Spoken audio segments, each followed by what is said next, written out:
Queremos cumprimentar a todos com a paz do Senhor Jesus.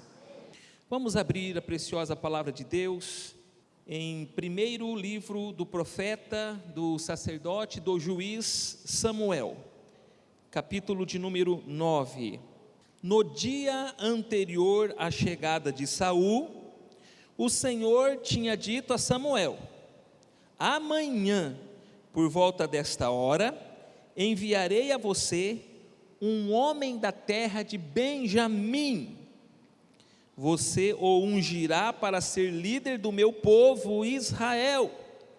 Ele os livrará dos filisteus, pois olhei para meu povo com misericórdia e ouvi seu clamor. Quando Samuel viu Saul, o Senhor disse: este é o homem de quem lhe falei, ele governará meu povo. Oremos ao Senhor. Soberano Deus e eterno Pai, em nome de Jesus Cristo, nosso único e suficiente Salvador, debaixo da graça e da unção do Espírito Santo, esta igreja se reúne nesta noite. E agora acabamos de ler a sua bendita palavra.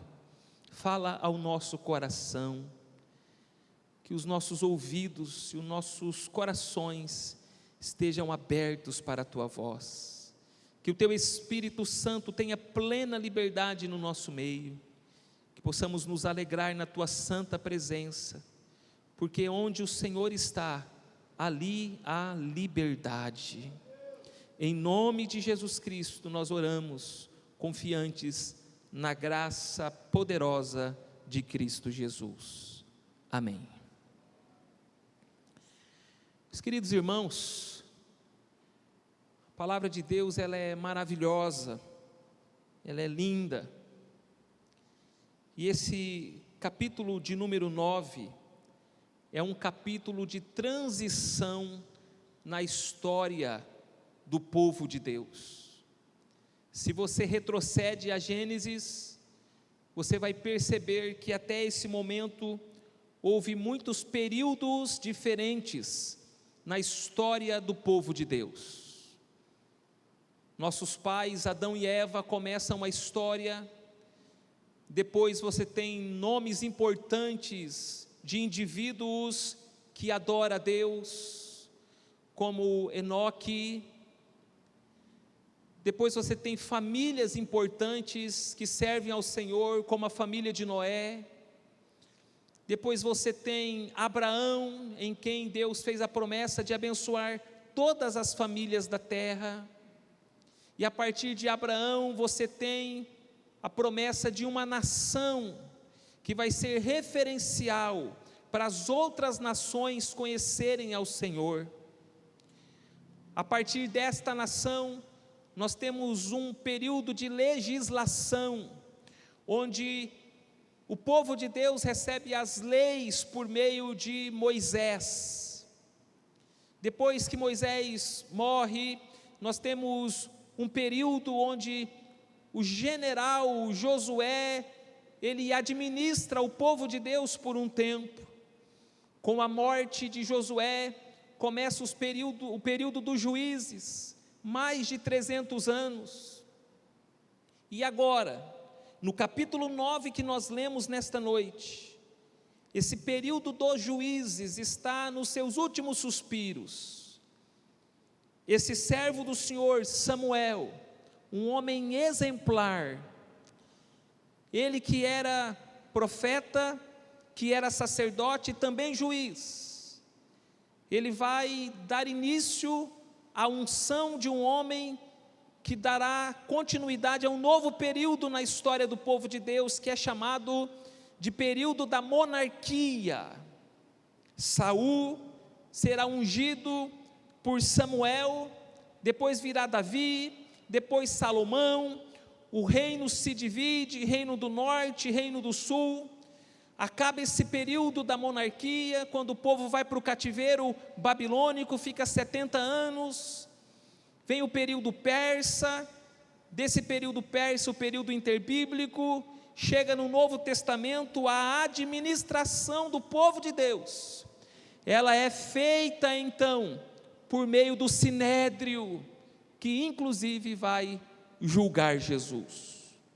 Quero destacar aqui, que apesar do conhecimento desses momentos diferentes, nós precisamos sempre lembrar que Deus sempre esteve presente com o seu povo. Em todos os momentos da história, Deus sempre esteve presente com o seu povo. No texto que nós lemos, isso não é diferente. Nós somos lembrados da presença do nosso Deus. A Bíblia tem tantos temas, tem tantos assuntos, mas ela é muito enfática em nos lembrar quem é o nosso Deus. Olhando para esses 3 versículos, 15, 16 e 17, nós podemos perceber que o nosso Deus é aquele, em primeiro lugar, que esteve conosco ontem. O versículo de número 15 diz: no dia anterior à chegada de Saul, o Senhor tinha dito a Samuel. O profeta, escritor, ele faz questão de lembrar do dia anterior, de lembrar do ontem.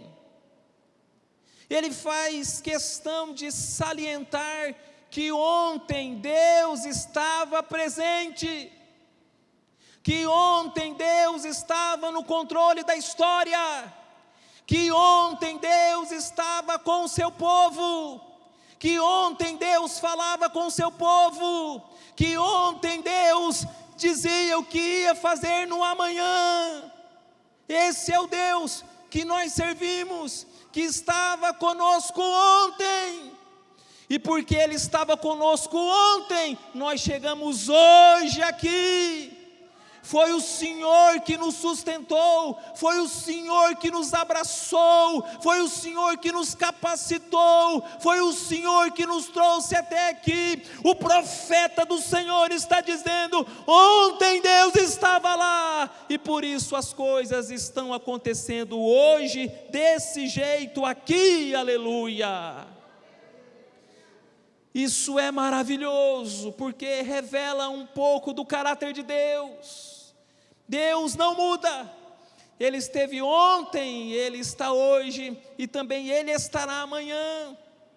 Que segurança para nós, que descanso para o nosso coração, que substância sólida para as nossas vidas, saber que o Deus que escreveu a história de ontem, continua escrevendo a história de hoje, esse caráter imutável de Deus, que promete estar conosco sempre, louvado seja Deus.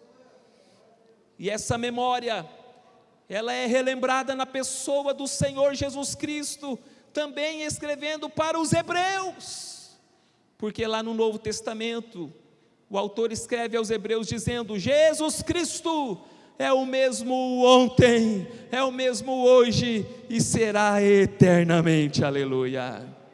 O Deus que cuidou de você ontem, o Deus que cuidou da nossa casa ontem, o Deus que estava presente ontem, é Ele que continua conosco no dia de hoje, louvado seja Deus.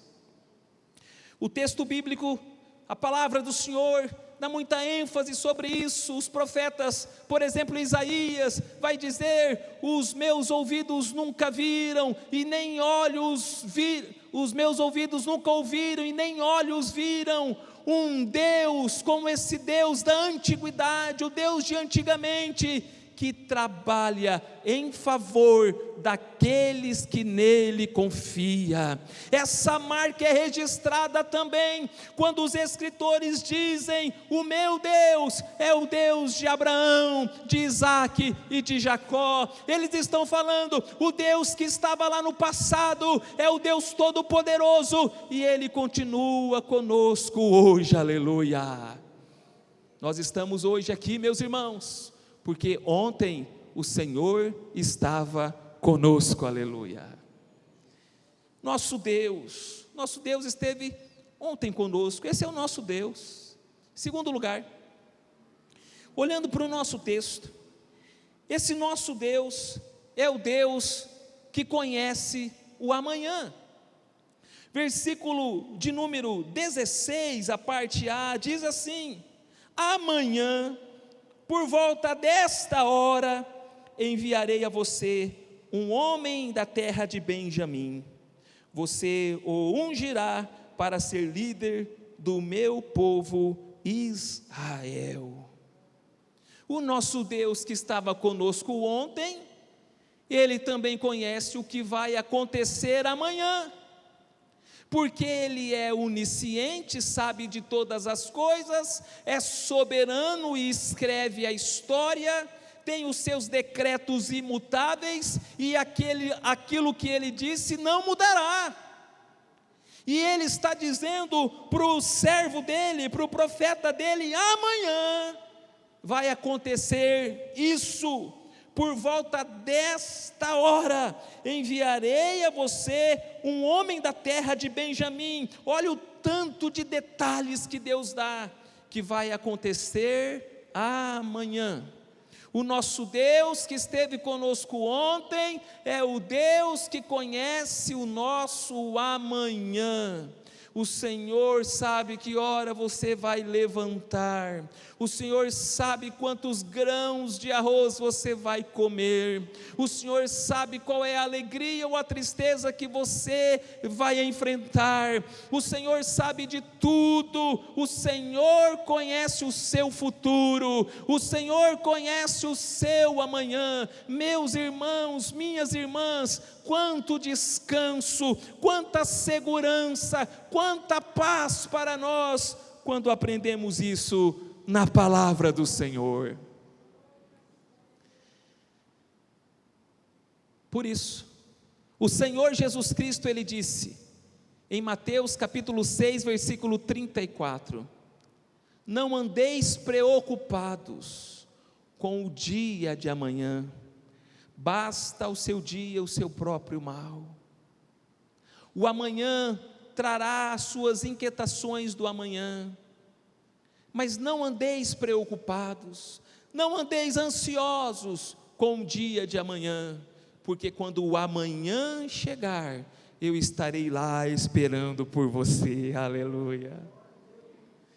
Queridos irmãos, não precisamos ter medo do amanhã, porque o amanhã também pertence a Deus, aquele que escreve a nossa história, aquele que conhece quantos cabelos de nossa cabeça, quantos fios de cabelo de nossas cabeças cairão, Ele estará conosco amanhã. E a maior prova disso, meus irmãos, é que Deus, Ele é tão maravilhoso, tão perfeito, tão sábio, tão inteligente, tão magnífico, que Ele não precisa de plano B. Quando você faz cursos de planejamento, de administração, sempre há orientação: faça um plano B, faça um plano B, porque se o plano A falhar, o plano B entra em ação. Deus não precisa de plano B, porque Ele conhece de todas as coisas. O Deus que esteve conosco ontem é o Deus que conhece o nosso amanhã e estará conosco lá também. Quem diz amém para essa palavra? Glória a Jesus. Mas o nosso Deus, que esteve conosco ontem e que estará conosco amanhã, porque Ele conhece o futuro, Ele está conosco hoje, aqui e agora.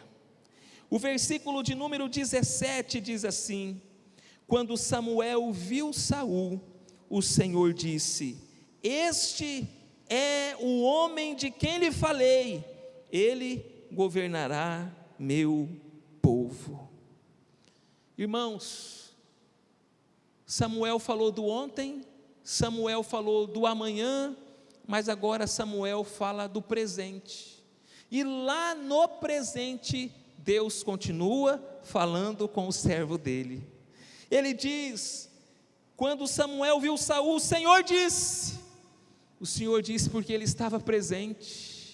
O Senhor falou porque ele estava acompanhando cada detalhe daquele momento, desta história, desta circunstância. O Deus que estava ontem, o Deus que estará amanhã, é o Deus que está hoje. Deus está aqui, meus irmãos, neste lugar. Deus está presente conosco em todos os momentos. E que segurança é isso para nós? Se alguém faltar, o Senhor não faltará.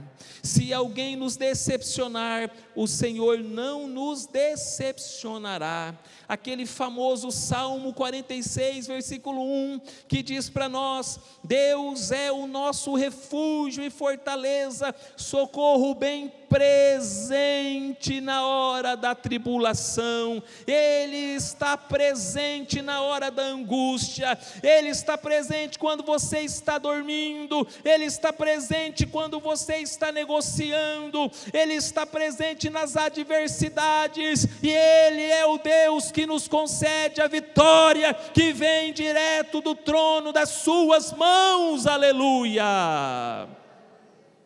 Deus está presente, aleluia.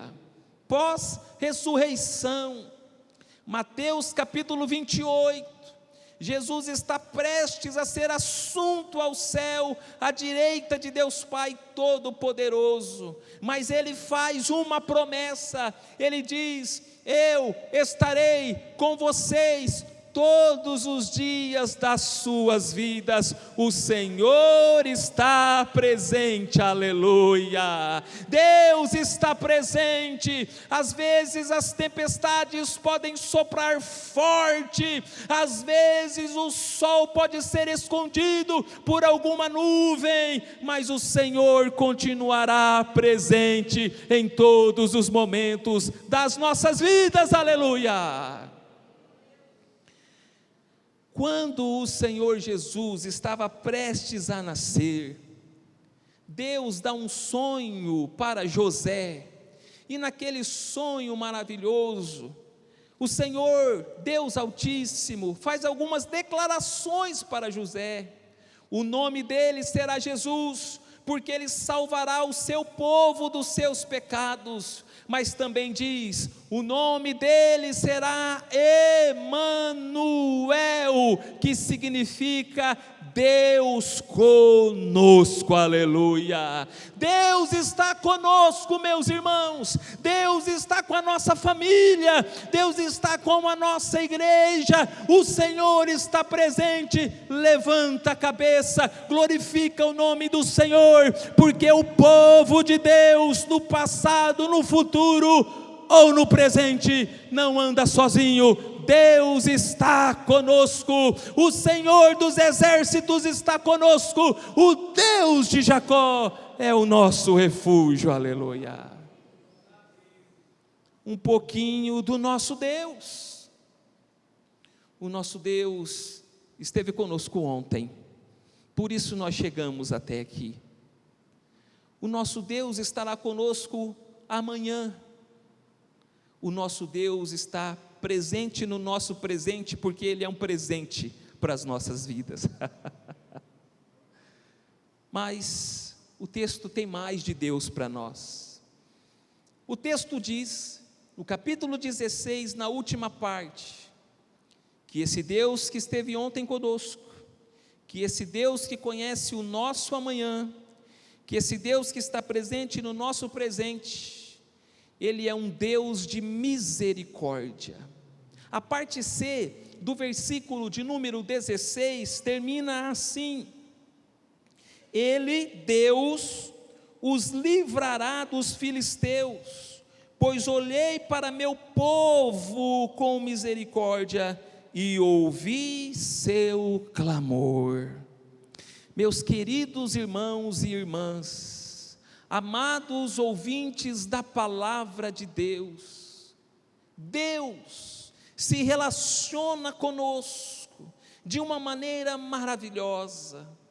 E Ele, conforme já tenho dito nesta prédica esta noite, Ele não nos deixa em nenhum tempo das nossas vidas. E agora, o texto está dizendo para nós de um povo que oprimia, machucava, feria o povo de Israel. Eles são identificados aqui no texto como os filisteus. Os filisteus era o povo que roubava a paz de Israel. Os filisteus era aquele povo que roubava a alegria de Israel.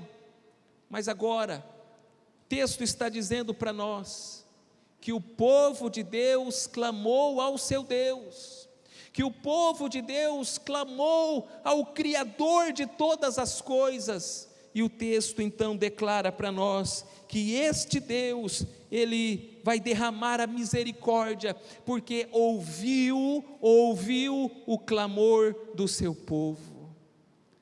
Irmãos, mais uma vez, nunca é demais falar, porque isso está presente na Bíblia toda. A misericórdia de Deus nos alcança, ela é real, verdadeira, e muitas vezes ela é resultado, fruto da sua e da minha oração. Por isso, irmãos, nós tomamos essa resolução de toda semana antes da Santa Ceia, nos reunirmos como igreja e nós orarmos pelas nossas famílias, orarmos pela nossa igreja, pela igreja do Senhor Jesus, espalhada sobre a face da terra, e orarmos pela nossa nação. Aqui eram os filisteus que afligia o povo de Deus, mas o povo de Deus tem sido afligido por tantas e outras instituições, por tantas e outras ideologias. O povo de Deus tem sido oprimido em alguns lugares, mas se o povo de Deus clamar, o Senhor vai rasgar os céus e derramar a misericórdia dele sobre nós, aleluia. Esse é o nosso Deus, que ouve o nosso clamor. Você não pode parar de orar, você não pode parar de suplicar, de clamar ao Senhor. Uma hora Deus responde a sua oração e você vai cantar o hino da vitória na presença de Deus, aleluia. Não desista, o seu corpo às vezes não vai querer, o seu corpo estará cansado, você terá outras atividades. Como disse o irmão Joéder aqui, Satanás vai colocar algumas coisas no caminho para você tirar o olho do Salvador, para você tirar os olhos de Jesus, mas não tira os olhos de Jesus não. Clama como fez Pedro quando estava afundando nas águas do mar da Galileia: Senhor, socorre-me, e o Senhor vai vir com a misericórdia dele e alcançar a sua vida, aleluia. Esse é o nosso Deus, é o Deus desta igreja, é o Deus da Bíblia, é o Pai de nosso Senhor e Salvador Jesus Cristo, aleluia. É nele que nós temos que colocar a nossa esperança, a nossa fé, a nossa confiança, aleluia. Quem é o nosso Deus? Esses 3 versículos mostram para nós que o nosso Deus esteve conosco ontem, que o nosso Deus conhece o nosso amanhã, que o nosso Deus está presente aqui e agora. Quem crê, diga glória a Deus. E que o nosso Deus, Ele responde o clamor do seu povo e derrama a sua misericórdia, aleluia.